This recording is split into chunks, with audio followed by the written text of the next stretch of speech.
কুতকুত খেলা দিয়ে কিছু হবে না নি, পায়ের ফাঁক দিয়ে কোনোদিনও বল ছাড়িস নি মনি। মনে কর এই ফিলি আসলো, এই ফিলি সুজা ফিলি, তাহলে কি করতে হবে, পিছন দিয়ে চলে যেতে হবে। মামা বাতেন, মামা বাতেন জামা মানে কি, মিস ইউ মিয়া মিয়া। এ ভাই এ ফুলাফান এরম চিল্লাচ্ছে কে? এবং এরই সাথে সাথে দ্বিতীয় অর্ধের খেলা কিন্তু শুরু হয়ে গেল। এ ব্রাজিলের প্লেয়াররা খালি নাটক মারায়, চোখে শুনতে পাচ্ছি না রে ভাই। ওই ম্যাগির সাওয়ালের দোষ।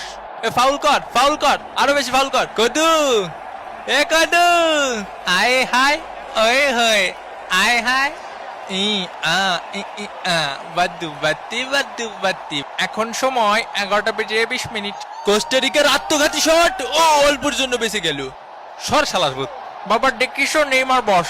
আরে এই পাশে, এই পাশে একটা দে বিরিয়ানি। এ বলের লাইনে সুজা। এ ভাই আর আছে না, জীবনে একটু ফুটা সিল নেই। এ মিঠু টাইনে ধর, টাইনে ধর। এ ম্যাগি নুডলস খাবো। বিপজ্জনক জায়গা থেকে এগিয়ে চলেছে ব্রাজিল। ও ব্রাজিলের চান্স, শট মিস মিস। ধ্যান আমার চুলটা খেলো। মাথায় কি গিলু আছে তোর, মাথায় গিলু আছে? ও শালা রেফারির মাথায় কোনো গিলু নেই ভাই, একটু গিলু নেই। দেখেন দি কাকা মাথা দিয়ে দৌড়তে পারছি না কে? রাসেল ভাইপারের আরো একটি কেস। রাসেল ভাইপারের কামড়ে কোস্টারিকার প্লেয়ার মাঠের বাইরে, বল নিয়ে গিয়েছিলেন মরা।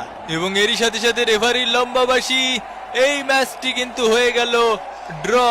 তো চরম উত্তেজনাপূর্ণ একটি ম্যাচ দেখলাম। সাবস্ক্রাইব যদি না করে থাকেন এখনই সাবস্ক্রাইব করে বেল বাটনে অল সিলেক্ট করুন সব নোটিফিকেশন পাওয়ার জন্য। তো আবারও দেখা হবে ভাঙ্গা বাতনের পরবর্তী কোনো ভাঙ্গে দেবো এপিসোডে। সে পর্যন্ত ভালো থাকবেন, সুস্থ থাকবেন আর মামা প্রবলেমের সাথেই থাকবেন। বিদায় ফিরতিবি।